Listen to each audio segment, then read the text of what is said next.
let's make some ruched flowers using some painter's thread cotton twill tape.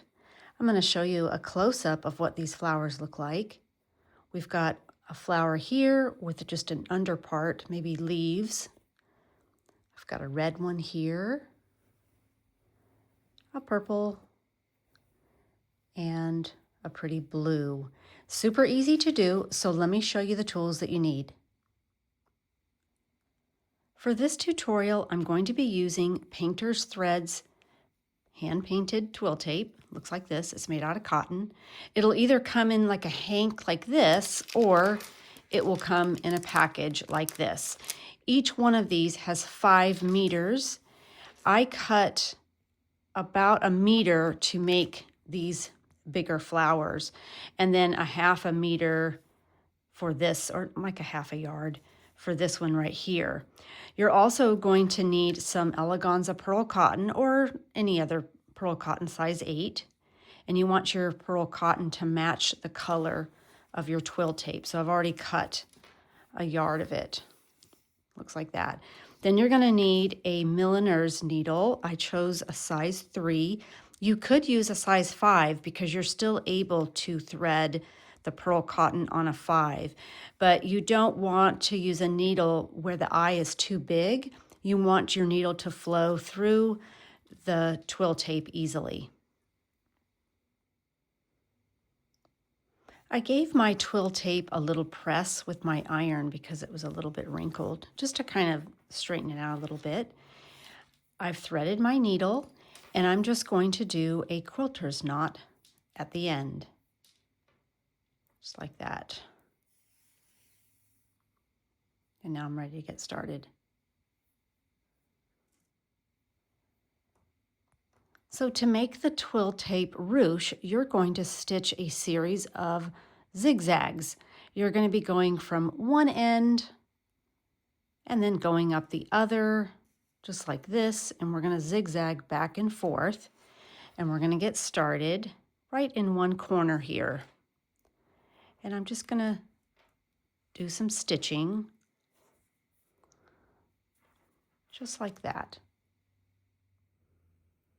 I've zoomed the camera in so you can kind of see. So to get started, we're just going to take some stitches and we're going to pull it through. Now I'm going to go in the opposite direction down the other side of the zigzag. Now, one thing to keep in mind when you do this, because I've come out on the top of the ribbon, I need to start the other direction underneath. It's very important that you do that or it won't ruche correctly. So I've come underneath and I'm going to take some stitches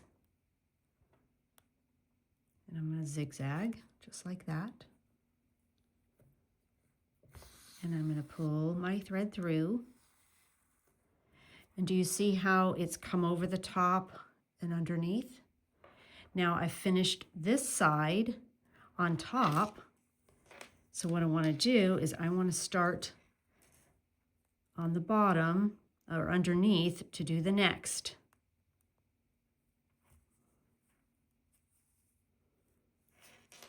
Okay.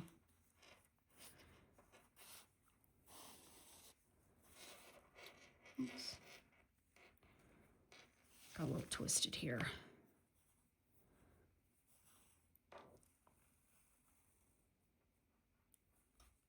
So you can kind of see where it's going over the top and underneath. And you see the pattern that I'm creating here. I've come over the top and I'm going to go underneath again and do another one. So I'm going to keep working on this a little bit till I get some of the zigzag on there. And then I'll come back and show you what to do next. Let's take a look at these two pieces that I've done.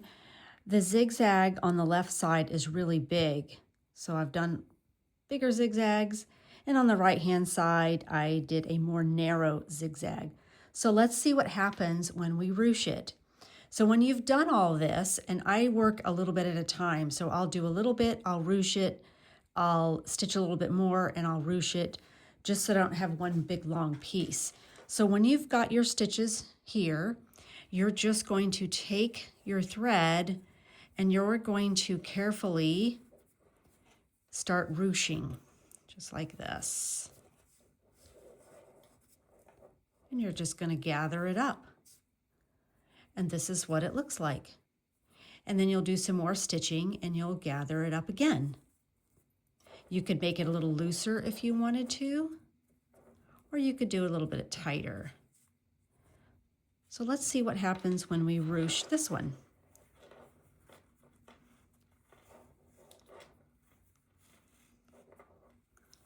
Do you see what's happening here?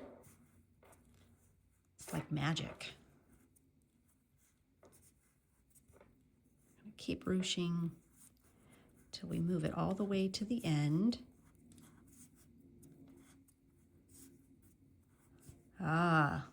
So you see, I did a more narrow V on the right hand side and it made a very narrow stem or flower.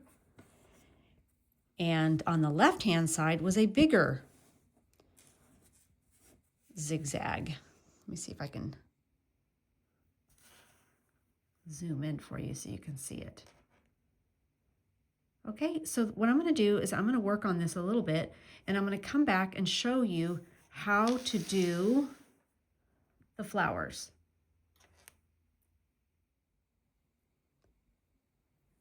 So I've finished the ruching part. Now I'm ready to make the little flower.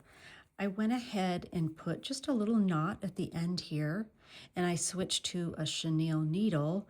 I just think it'll be a little bit easier to stitch this little flower in place.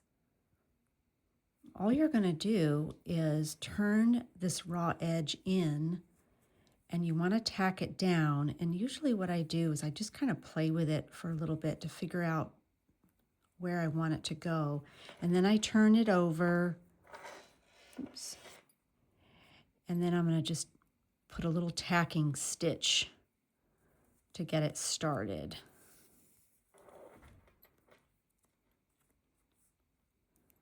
Just like that. And then I'll be able to kind of work around in a circle, tacking the flower as I go.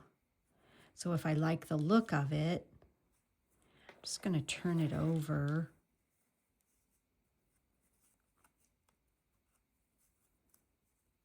And just use my needle and thread and just, catch some of the stitches underneath. You don't want any gaps in your flower, so just take your time when you're doing this. And of course, I have a knot. I'll be right back.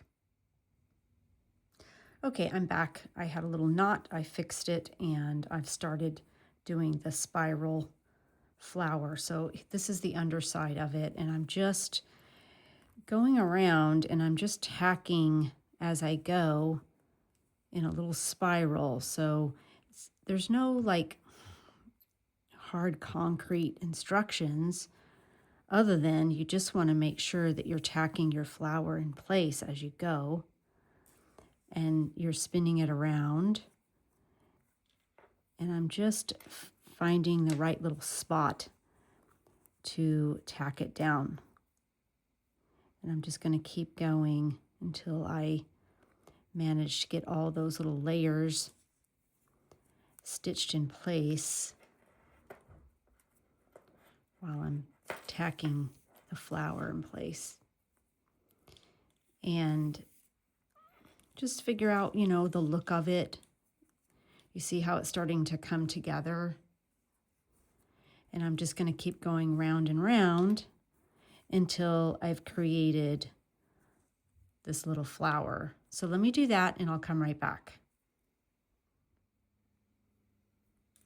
Okay, so I have finished this little flower. It's a little bit smaller than the other ones, but I've stitched around, and now all you have to do is stitch it to the background. And if you just wanted to place it somewhere on your background piece, you can put stems underneath. You can also just, you can add beads. I'm not finished with this sample yet, but at least I've got the flowers tacked in place. And you'll just use regular sewing thread to just applique the flower in place. So let me show you what else you can do with your ruching ribbons. You can use this technique to ruche ribbons like I have here. I've just got some regular ribbon. I've got one here. Here's another example. You can make stems and flowers. This is some hand-dyed twill tape. It's a little bit thicker than the painter's thread, but it still does the same thing. You can ruche it all the same. So try it and let me know what you think.